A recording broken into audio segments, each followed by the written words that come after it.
An off-duty Richmond County deputy critically injured in a motorcycle crash today. We'll take you on a ride-along to show you Deputy Alton Creech doing what he loved best. And it's a 7th birthday one little girl will never forget. See how the community is supporting 4 North Augusta families who lost everything in an apartment fire. News 12 at 11 in high definition starts now. Good evening, I'm Richard Rogers. And I'm Meredith Anderson. An off-duty Richmond County deputy clings to life right now after a motorcycle crash this afternoon on I-20. Deputy Alton Creech was heading westbound on I-20 when he crashed his bike near the Richmond-Columbia County line. Friends and family tell us it is not looking good. Some are even holding a vigil for him outside the emergency room at Georgia Regents Medical Center. And that is where we find News 12's Patrick Price. All right, we are out here at the emergency room at GRU where we are learning, or we already know that Deputy Alton Creech of the Richmond County Sheriff's Office is in critical condition. Now, if you take a look to my right, you're going to see a very powerful sight. We have friends and family, people who know Deputy Creech out here with a candle vigil. People have been coming, about 24 people out here right now. They've been coming on and on in the last 10 minutes, and we're expected to possibly get a little bit more people out here. They've held a prayer vigil and just been out here supporting Deputy Creech, trying to get the latest on his condition, but we do right now know that he's in critical condition. Later on in the show, we'll have a little bit more, possibly an update for you. All right, thanks for that, Patrick. A lot of prayers tonight for his family and for the man who spent a lot of time on the road, both in uniform and off the clock. He was doing what friends say he loved to do, riding his motorcycle. Richmond County Deputy Alton Creech was off duty and heading west on I-20 when he crashed his bike just before the Bel Air Road exit. News 12 rode along with Deputy Creech on Halloween in 2005 as he patrolled the streets to make sure trick-or-treaters were out of harm's way. Trying to make sure all the kids have the proper vests and lighting on them. Also trying to keep a check out for DUIs, make sure everybody's riding safe on the roadways. Friends say he took his job and safety very seriously. Typically it's a busier night, people call in over a lot more stuff, and tonight has been relatively slow. It's been a good night so far. Now friends and family pray he'll survive this and have many more good nights on patrol. For now, Columbia County deputies are handling the investigation of the crash, and they are not saying yet what might have led up to it. Just a heartbreaking crash to have to investigate during this National Police Week.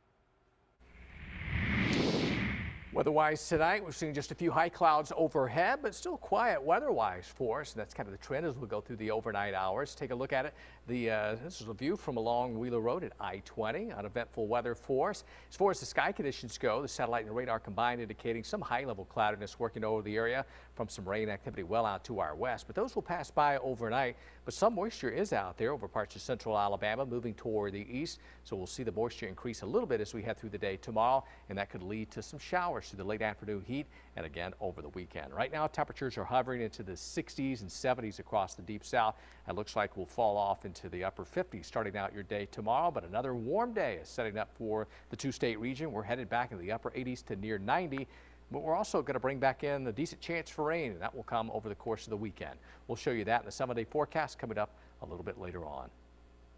It has been a day since a fire destroyed an apartment building, leaving 4 families with nowhere to go. Everyone survived, but they were left with nothing. But neighbors know things could have been a lot worse. Tonight, they're sleeping a little easier. In the wake of this disaster, the community has been stepping up and giving a helping hand. News 12's Patrick Price has been watching the donations pour in. People that's been bringing us stuff, I'm overwhelmed, I can't believe it. When Candace Elam woke up this morning, she wasn't expecting this. Made me feel good. People care. Donation after donation, all for her family and the 3 others who lost their homes in a fire. So people like this in a community like this, you can't go wrong. But for Candace, it's more about what her daughter would not have today. She's having a good day. She's better. Tamia Timber turned 7 today, just one day after she lost everything, her home, clothes, and toys. But her worst day was followed by one of her best. What's your favorite part of today so far? Getting my presents. Tinkerbell, cotton candy, and a huge donation, her own birthday cake. Happy birthday to you. I couldn't believe how the community came together like they did. It was a helping hand Mary Montgomery got to see for herself. Her 4 tenants getting back on their feet one step at a time. We've had clothes and food and money donations and people wanting to give. But one thing she wants more than anything for her residents is a new place they can call home. The main thing that they need is a roof over their head. You know, they need clothes and food, and the community has been providing that. But mainly they're going to need a place to stay at. She worries about what will happen when the Red Cross stops covering the hotel bill. All I can do is take it one step at a time and stay focused. Instead, she's focusing on her daughter and getting through another day. News 12's Patrick Price reporting for us tonight. The Red Cross is giving these families 3 nights in a hotel, but tomorrow night will be their last.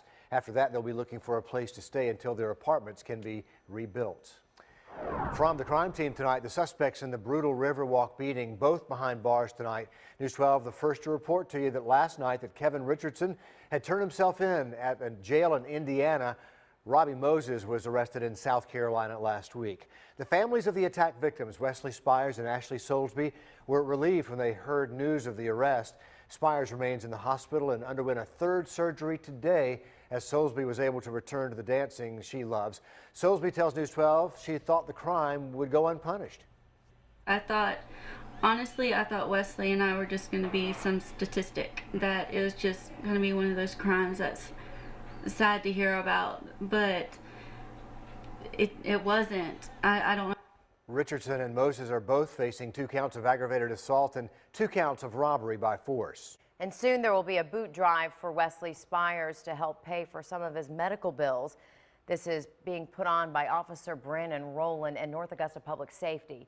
Rowland was a high school friend of Spires. The drive will happen on May 18th and the 25th. It'll also happen on June the 1st and June the 8th. Other public safety departments will help out with the drives. You can stop by the locations that are listed on your screen to make a donation. An update tonight on the cheating scandal that rocked the Atlanta School District. Officials there are notifying parents that it will have to turn over students' education information in response to a subpoena. That subpoena is related to the criminal case against former teachers who were accused in a cheating scandal involving standardized tests. Atlanta Public Schools saying the information could be made available by Friday. Back in March, former Superintendent Beverly Hall and the other 34 educators were named in a 65-count indictment. Each could face 5 to 20 years in prison. The family of an 8-year-old Hepzibah boy found dead at the bottom of a swimming pool are searching for answers into why he died. 8-year-old John Stevens was found in a neighbor's pool more than a month ago.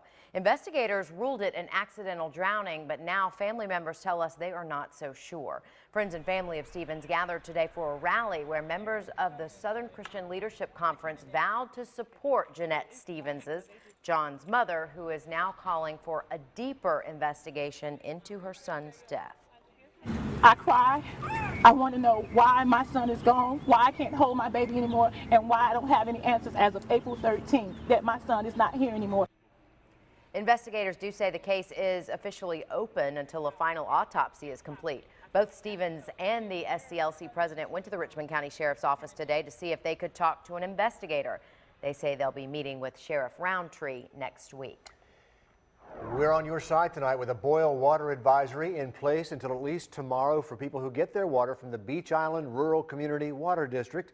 We're told there was a water main break in homes from Dixie Clay Road in Warrenville to Storm Branch Road at Beach Island. Should boil their water for at least 1 minute before drinking or cooking with it.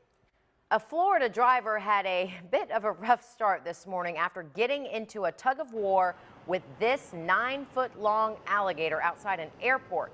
The driver says he saw the gator on the road and stopped to check it out. Well, that's when the gator starts munching on the bumper, removing the car's grill. An alligator trapper eventually came in and helped move the gator to the water. She says it's mating season, so there will probably be a lot more of these guys searching for mates. And apparently this one attracted to a car. Sure. Does insurance cover a gator attack on a front bumper? I'm not sure. I don't know. We'll find out, right? I guess so. I bet that man's filing a report anyway. Unusual insurance claim There right we go. there. Still to come tonight on News 12 at 11 o'clock. People in Granbury, Texas continue cleaning up after deadly twisters tear through that town. Details on the latest death toll and the incredible damage left behind. Around here, much quieter. Tomorrow, we've got an average high of 85. We can surpass that as we head toward that 90-degree mark. Hot weather for the weekend, but also some storms. Details coming up.